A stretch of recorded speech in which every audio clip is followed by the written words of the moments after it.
하늘쉼터의 신앙상담을 방문하신 여러분 환영합니다. 우리 인생에 많은 문제와 궁금증이 있습니다. 이것에 대한 해답을 찾아보는 신앙상담 시간입니다. 18번째 질문입니다. 부자가 천국에 들어가는 것이 낙타가 바늘구멍에 들어가는 것보다 더 어렵다고 하는데 무슨 뜻인가요? 이 말씀의 배경은 마태복음 19장 16절에서 22절에 부자 청년에 관한 이야기입니다. 부자 청년은 영생을 얻으려면 무슨 선한 일을 할까요? 그리스도께 묻습니다. 그는 자신이 하나님을 잘 믿는 선한 사람이라고 생각했고 항상 선한 일을 해오며 하나님께 잘 순종한다고 생각했습니다. 그는 외모로 판단할 때 그의 품성이 흠이 없으며 순결한 생애를 사는 사람으로 영생을 얻기 위해 선한 일을 하며 살아왔습니다. 그리스도께서는 그 청년의 마음을 아시고 선한 분은 하나님밖에 없다고 하십니다. 그 뜻은 청년은 선한 사람이 아니라고 하시는 말씀입니다. 그리스도와 부자 청년은 선에 대한 개념이 다르다는 것을 알 수 있습니다. 그리스도의 선하심은 생명을 소유하는 것을 선이라고 합니다. 생명을 소유하게 되면 그리스도의 마음을 갖게 되고 생명 현상은 자연스럽게 계명을 지키는 삶으로 사랑이 이루어짐을 말씀하시는 것입니다. 그가 그리스도를 쫓아 이끄심에 순종할 때 그리스도와 연합이 이루어지면 심령에 성령이 임함으로 그리스도의 의를 소유하여 선을 행할 수 있는 것입니다. 그러나 부자 청년의 선의 개념은 하나님을 믿으며 자원하는 마음으로 착하고 좋은 일, 아름다운 일을 이웃에게 많이 하는 것이 사랑이라고 생각하여 그는 지금까지 하나님을 믿고 이웃을 위해 온갖 선한 일을 다하며 모든 것을 지켰다고 생각하는 것입니다. 오늘도 우리가 교회 생활을 하며 자원하여 선한 일을 많이 하게 되면 그것이 구원의 증거라고 생각하고 예배와 봉사와 11금 등에 있어서 충실히 지키면 계명을 지킨다고 생각할 수 있습니다. 그리스도께서는 선한 일이 나오는 동기, 곧 마음에 대해 말씀하시는 것입니다. 자기 마음을 소유하여 곧 자기의 의에서 나오는 것인지 아니면 심령 속에 의가 창조되어 그리스도의 마음을 소유함으로 하나님의 의에서 나오는 것인지 근본의 뿌리를 알게 하려는 것입니다. 하나님의 임재가 그의 마음에 있느냐 없느냐의 차이입니다. 하나님과 동거하며 성소 안에 성화 과정에서 나오는 의인지 혹은 이기심을 여전히 가지고 성소 밖에서 행하는 자기의 의인지의 차이를 말씀하시는 것입니다. 그리스도께서는 내가 생명에 들어가려면 계명들을 지키라고 하십니다. 성소를 통한 십자가의 원리를 모르면 성경을 해석할 때 문자 그대로 해석이 이루어지게 되어 생명을 얻기 위해 계명을 지키라고 하시는 말씀이 되어집니다. 그러면 계명을 지켜서 구원을 얻는 행위 신앙으로 전락되어 율법주의자가 되는 것입니다.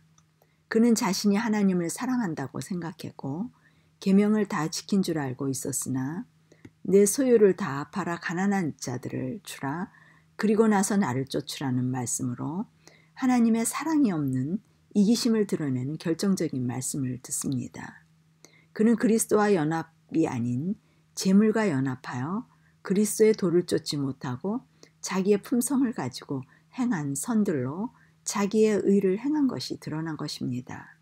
그러므로 그는 계명을 다 지켰다고 착각을 한 것뿐이며 그리스도로부터 나온 이웃사랑은 아닙니다. 내가 온전하고자 할진대의 온전이란 아버지의 품성입니다. 그의 소중한 소유를 버리고 난 후에 얻을 수 있는 보화가 온전입니다. 곧 그리스도의 품성으로 원수를 사랑할 수 있는 마음입니다. 그리하여 원수를 사랑하는 것이 하나님의 아들이 되는 증거입니다. 이것이 온전한 사람으로서 이 청년의 마음은 사랑할 만한 사람은 사랑할 수 있으나 원수는 사랑할 수 없는 마음입니다.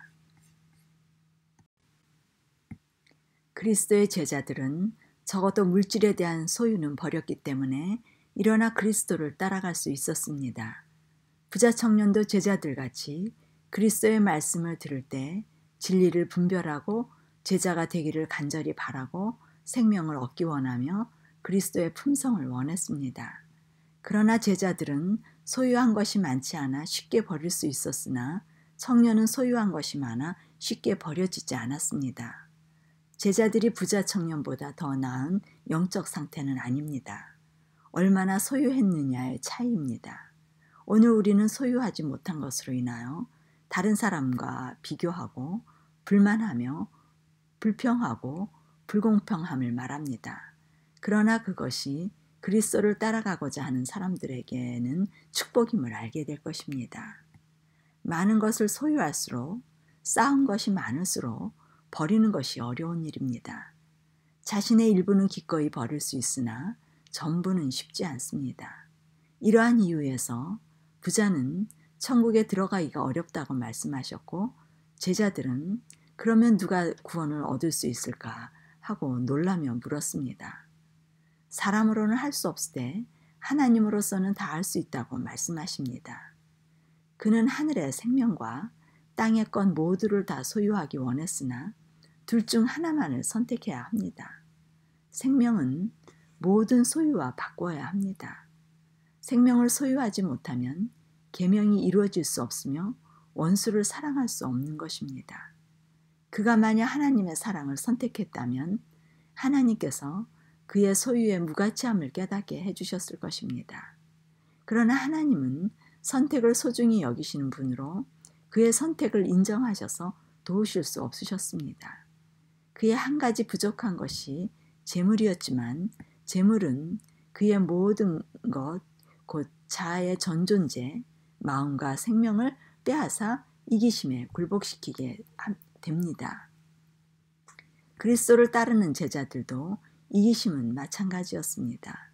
우리가 모든 것을 버리고 주를 쫓아 싸우니 무엇을 얻으리까? 라고 그들도 보상으로 무엇인가 얻기를 바라는 이기심은 여전했습니다. 제자들이 모든 것을 버렸다고 하지만 사실은 일부를 버린 상태입니다. 그들의 자아에 놓고자 하는 정신 또한 이기심의 정신으로 그리스도의 정신이 아니었습니다. 그러나 진리의 성령의 이끄심에 순종하여 그들은 일부를 버림으로 앞으로 전진할 수 있었던 것이며 마침내 자아를 부인하는 지점으로 나아가 보상으로 오순절의 성령이 임함으로 의, 곧 하늘의 보화인 그리스도의 마음을 얻을 수 있었던 것입니다. 그리스도께서는 먼저 모든 것을 버려야 생명을 얻고 생명 현상이 일어날 것이며 후에 모든 것을 얻을 수 있다고 우선순위를 기록하십니다. 목숨을 버려야 얻고 버리지 않으면 잃는 생명의 원칙을 제시하시는 것입니다. 부자 청년과 제자들의 모습은 우리 자신의 모습이 아닌지 살펴볼 필요가 있습니다.